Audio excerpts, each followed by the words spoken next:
Malagasy tompoko vavy ankasitrahana ny fanjohinao tsy tapaka ny fahitalavitra MBS amin'izao matinal ny Sabotsy Vaovao Mbs ny volana May 2024 sy 2024 izao. Fanao jeto koa atsika ny anty atao anatin'ny fampalalam-baovao. Manasanao ampanajanga ny tenanay anaraka izany hatramin'ny farany. Araka ny mahazatra dia miba antoerana tanteraka ny lafin'ny politika fanomanana ny fifidianana solombavam-bahoaka atao anatin'ity vaovao aratsika ny any ity. Tombokotsika amin'ny ako ny dia ny filoha nasional ny antoko tiako Madagasikara izany.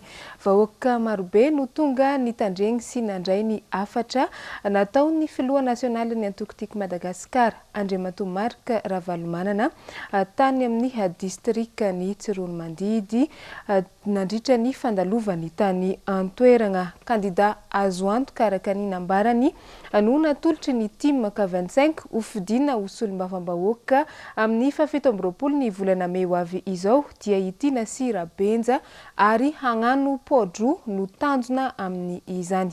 Vaovao tatery ny Rina Rabe Mananjara eo amin'ny sary ny Manora Andriamalala.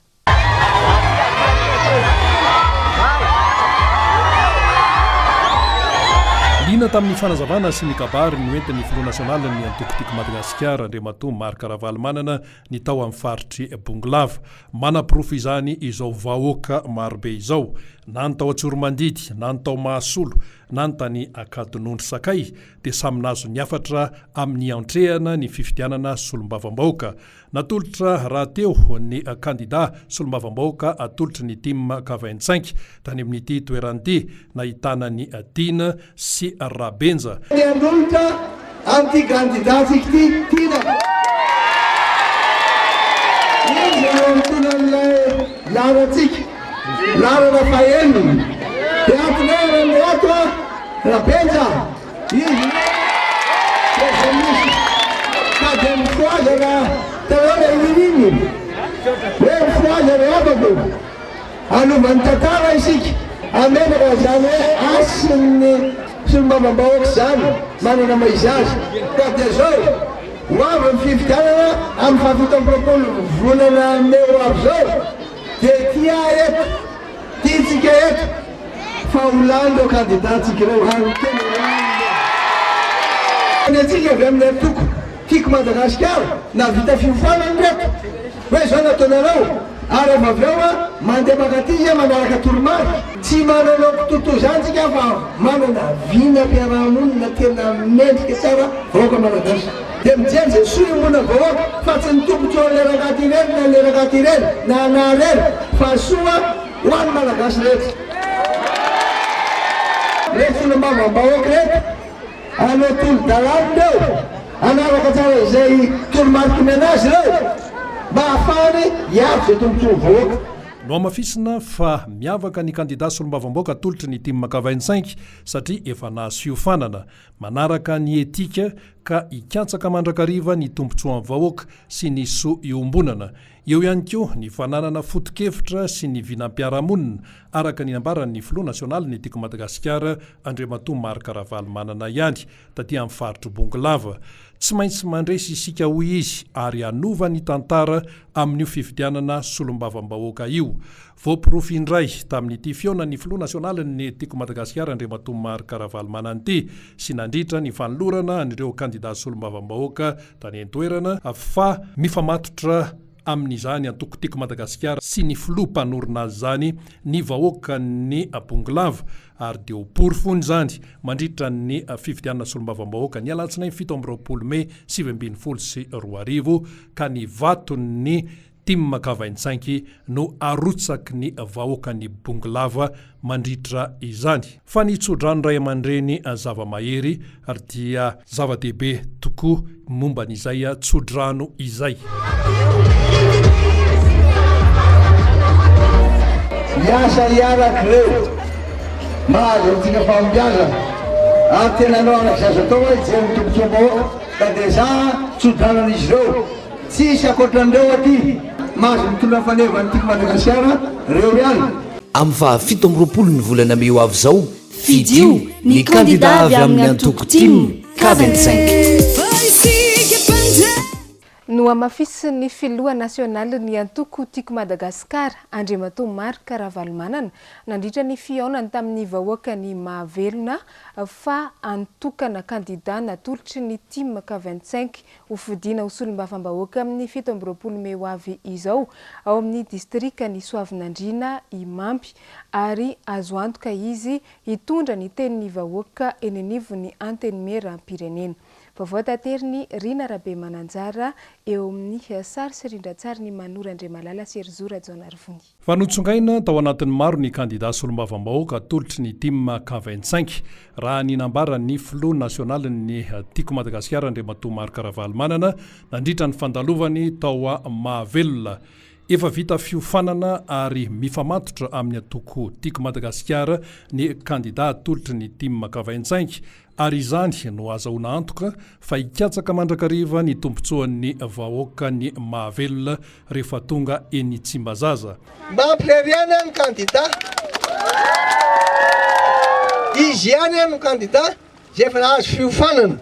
Malala tsara ny tokony ataony io. Na ny teny ho teneniny, na ny fihetsika ho ataony. Ary indrindra miaraka amin'ny pasteur. Ahitsy ny pasteur izy manao toetra tsy mendrika. Aza matahotra nareo. Zay mahatonga hoe anangana firenena valona isika. Tsy hijery tombontsoan'ny rery io. Toy ny zavatra tony tsy izy rery nanao ny tony fa miaraka amin'ny antoko politika.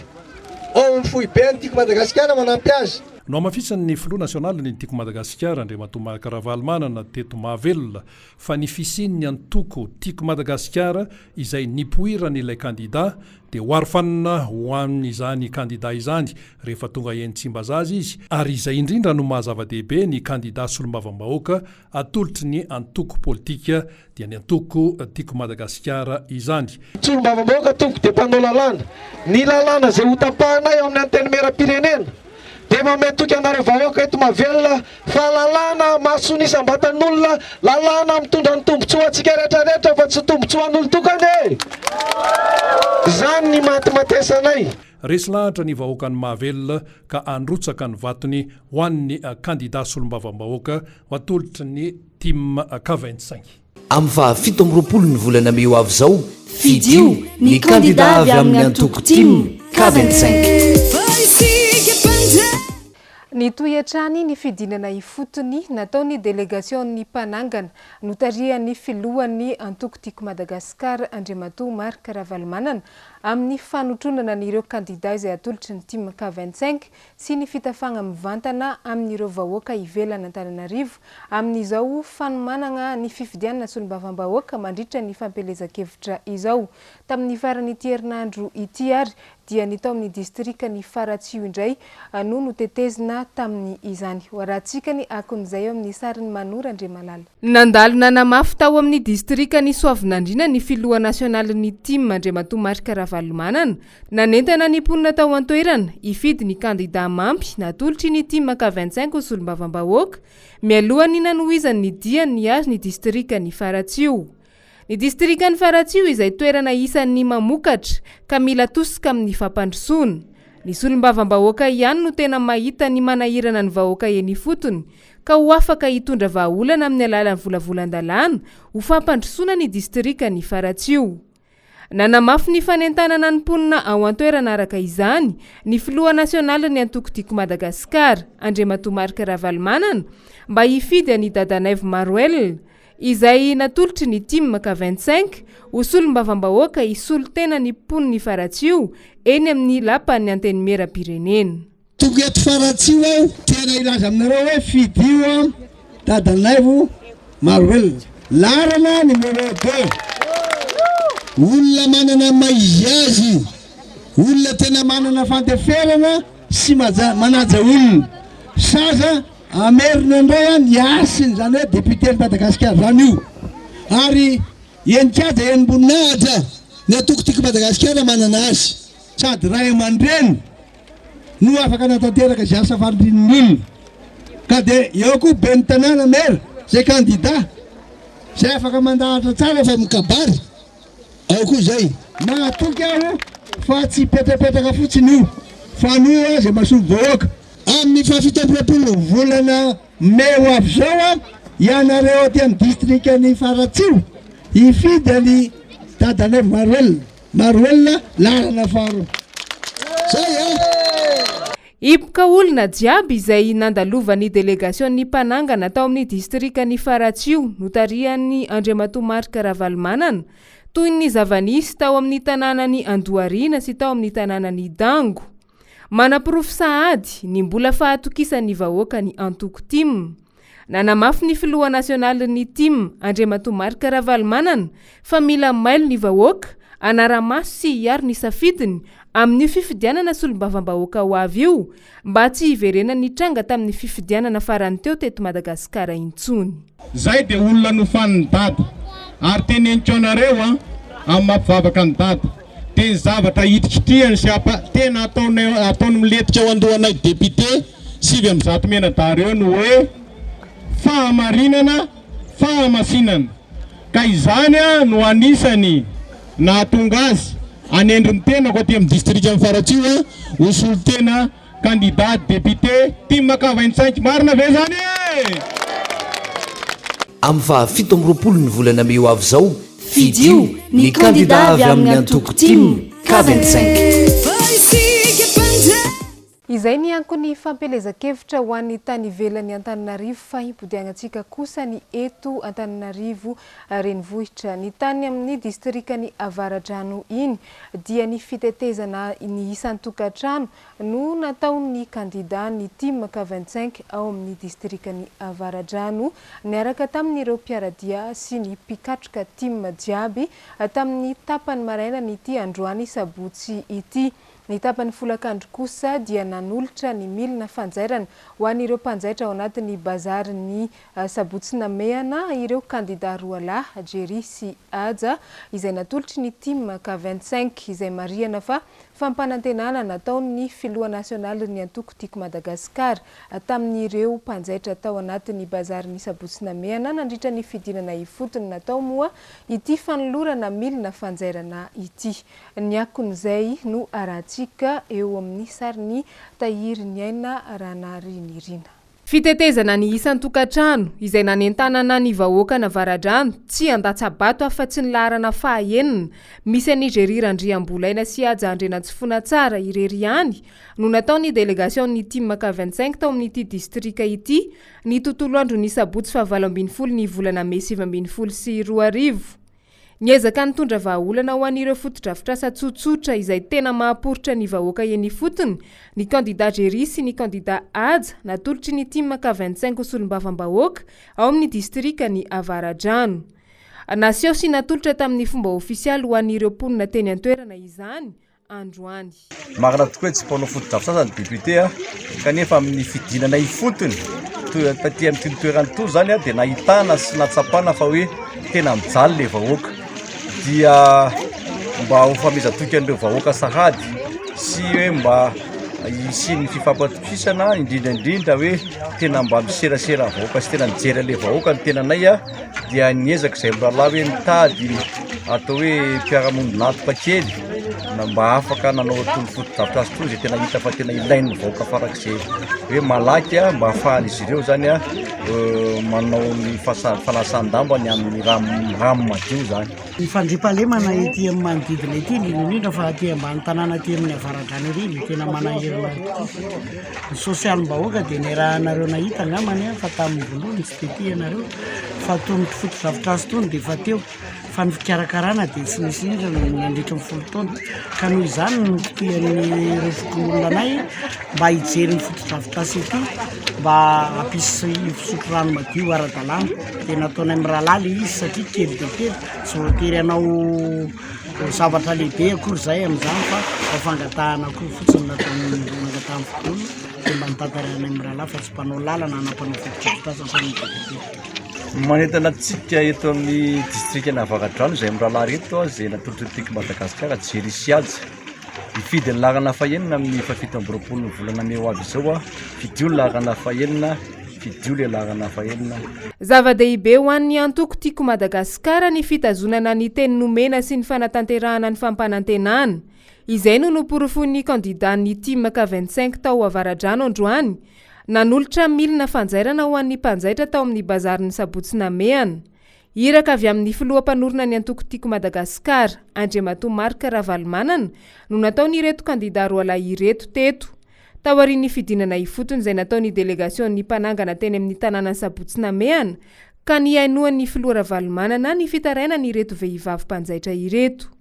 Afaliana sy fankasitrahana sahady no nasetrin'izy ireo izany fanomezana lehibe izany. Tsy nandainga izy fa tena nanomehany ny zavatra napanatenainy dia tena olona azitokisana izy zany satria mitazona teny nomeny dia izany nanentana antsika rehetra hoe mba hifidy ny député napetrany ny kandida izay napetrany fa tena olona mitazona teny nomeny izy.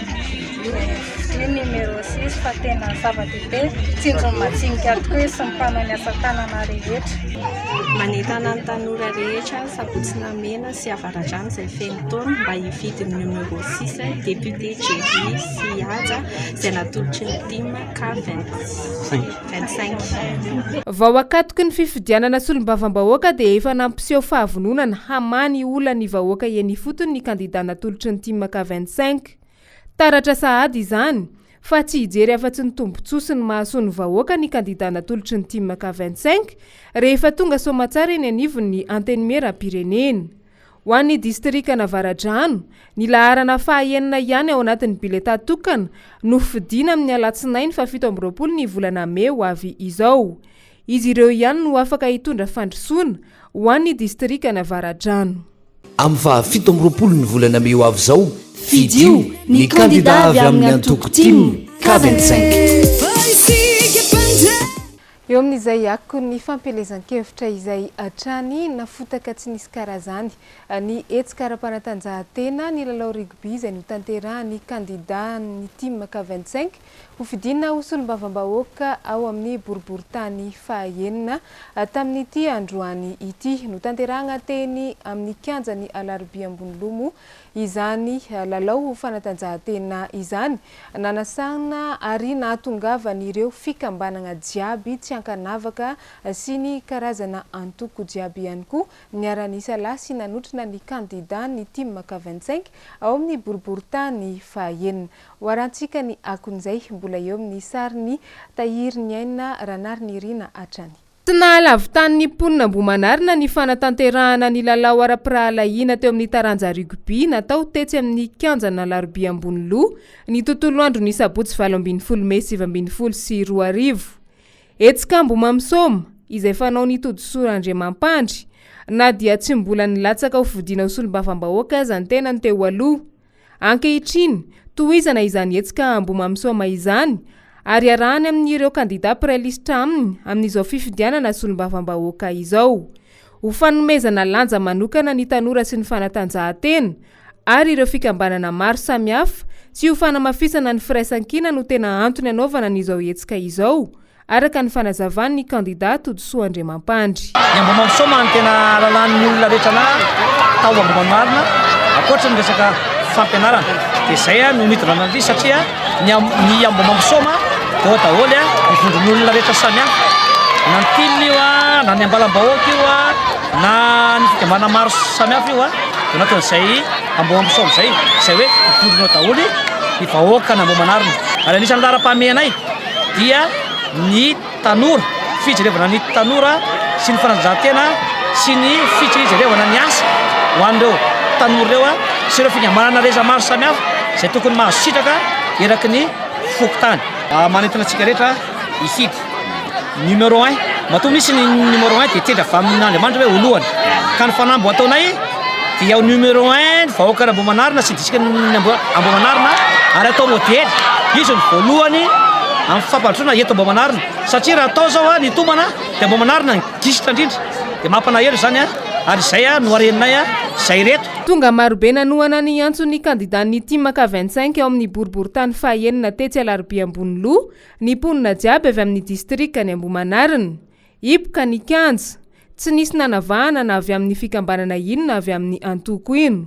Resy lahatra fa efa ela no nahavany olana Ambohimanarina ny kandida Todisoa ary inona fa ho avy foloeny ny fandrosoana ho katsahany amin'ny alalan'ny volavolan-dalàna ho an'ny boriboritany fahaenina rehefa tonga eny amin'ny lampantsiambazaza ny tenany. Dia tena manentana vahoaka Ambohimanarina zany izay na firaisana fahaenina numéro 1 ihany. Betsaka zany ny zavatra nandeha maro ny olona ilazailatsaka fa izy ihany zany tena hitanay safidinay satria izy ny tena navita ny foto-davitra rehetra izay niteneninay tsy nisy adino fa nitanterahany atsakany sandavantaolo dia makasitraka anazy zany zay numéro 1 ihany misy eletotso ihany ny anay firaisana fahaenina Ambohimanarina. Alam-bahoaka eto amin'ny 6e arrondissement zany izay tantanin'ny Miss Ezile sy Madame Claudia any amin'ny première dia manohana tsisy fepetsany ny député Toutsoa satria izy zany hitanay fa mahavitanay eo amin'ny faritra Ambohimanarina dia izy no vidinay ary manasany rehetrarehetra zany dia manateny izay fa androtsaka an'le numéro 1 izay misy any Toutsoa.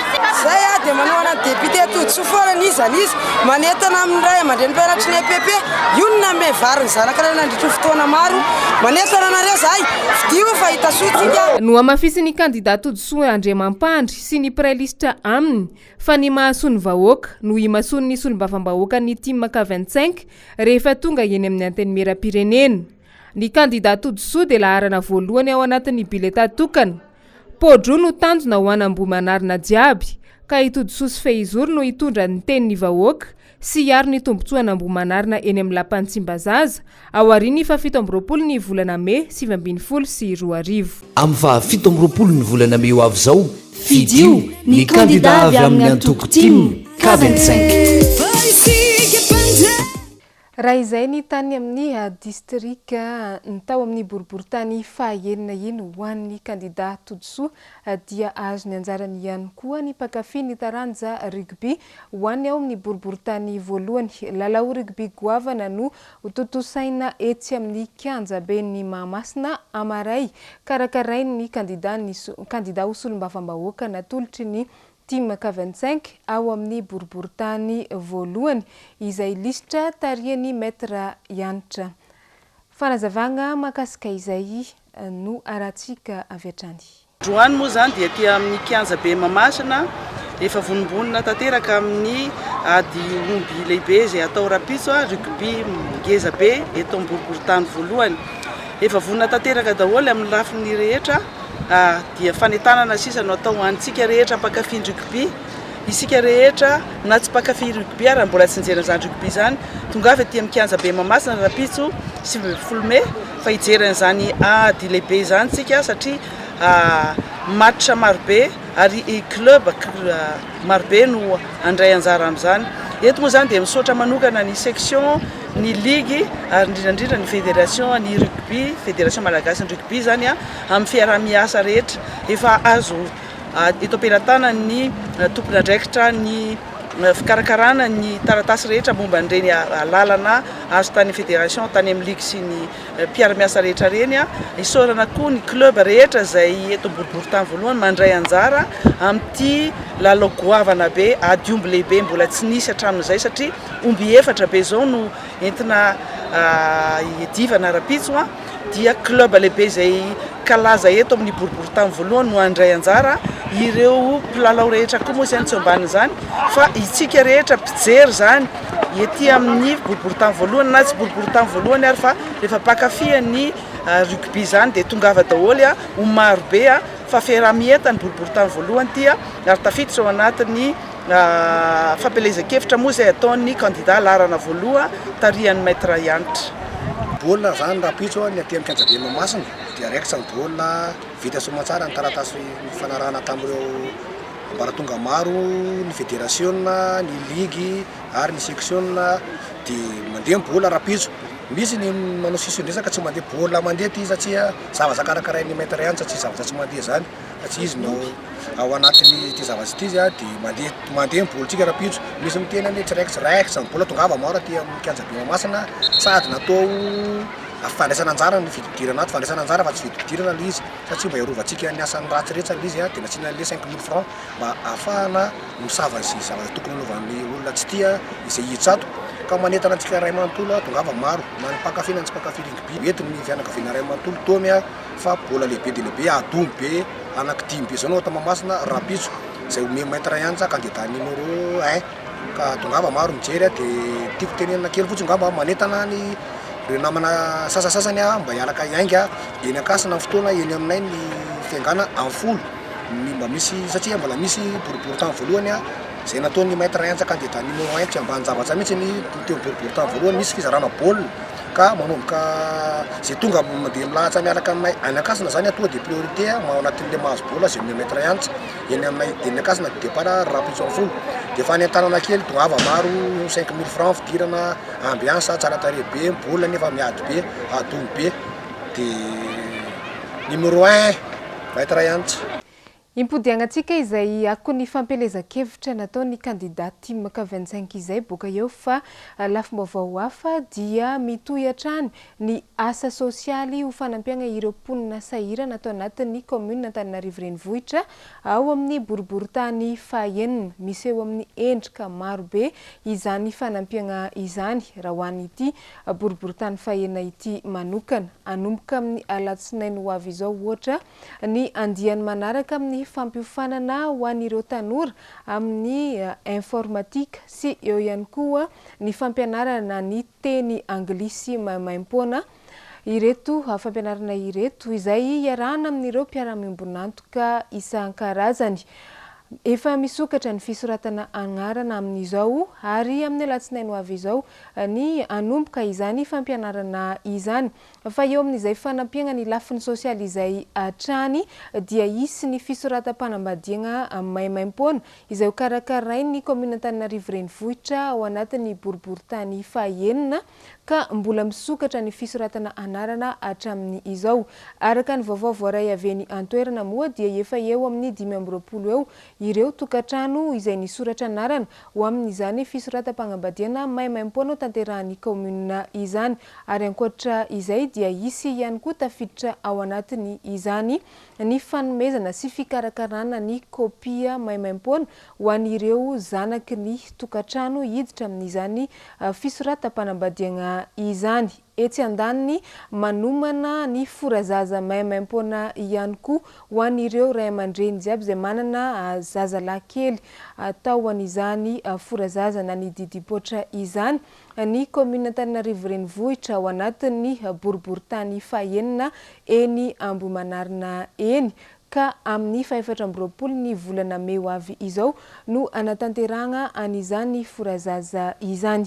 Araka ny vaovao voaray avy eny amin'ny commune hatrany ao amin'ny boriboritany fahaenina dia hagnano fitsidiana sy fidinana ifotony any amin'ity commune ity ny ben'ny tanàna Antananarivo renivohitra Ramatoa Lalaora Valomanana amin'ny alatsinainy ho avy izao iray fo sy iray iara iombom-bavaka amin'ny fotoam-bavaka efa fanao fanomboana ny herinandro izy amin'ny alatsinainy marandray io ary ao aorian'izay dia hitafa sy fanakalo hevitra amin'ireo fikambanam-behivavy jiaby ao amin'ny commune Ambohimanarina ao amin'ny boriboritany fahaenina. Mbola andesina amintsika eto ihany moa ny andindininy misimisy kokoa momba izay amin'ny fampalalam-baovao amin'ny tinainy mantsana ho avy izao fa impodiagnatsika ny lafiny ako ny fampelezan-kevitra teo ny fokontany Antanety kely sy Ampahitrosy no nanohizan'ny candidat ho solombavam-bahoaka natolotry ny team K25 ho fidina ao amin'ny distrikany Atsimondrano mandritra izao fampelezan-kevitra izao raha tamin'ity androany Sabotsy Vaovao Mbs May ity nambarany candidat Alain Ratsimbazafy nandritra izany fa candidat hiaro ny tombotsoan'ny vahoaka malagasy izy indrindra fa ho an'ny vahoaka ao amin'ny distrikany Atsimondrano. Tsy nisalasala ihany koa ireo mponina naneo ny maharary azy sy ny taraigna tamin'ny candidat nandritra ity fihaonana sy fidinana ifotony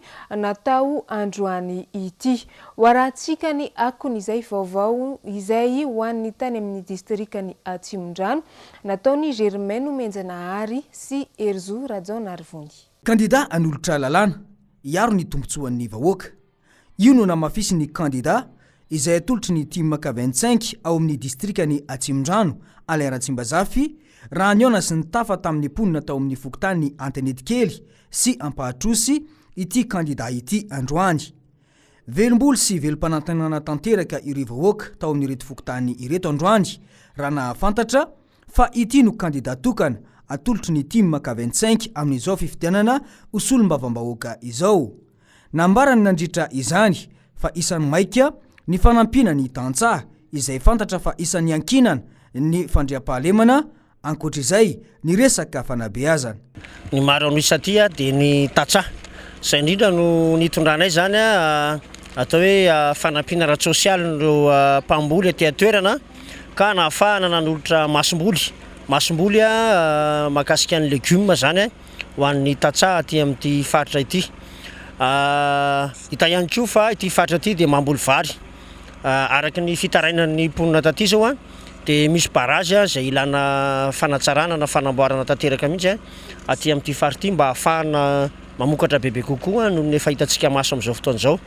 Marihana fa misy any amin'ny manodidina ny 300 hektara any hoany zao raha ny fahitanay maso eto ny alehibeazan'ny tanimbary izay famokarany tantsaha vary zany aty amin'ity faritra Tanetikely ity. Aty Tanetikely zany dia fa maro ireo olona no tsy matory an-trano intsony fa any an-tsano matory amin'ny alina vokatra izay tsy fandriam-pahalemana izay satria misy foana ny fanafiana njiolazany ny tanàna ka zay aloha anisan'ny laharam-pahamehana tena tsy maintsy jerena akaiky. Tsy nisalasala ireo mponina ny laza ny nanahirana azy ireo tamin'ity candidat izay atolotry ny team ka 25 ity androany.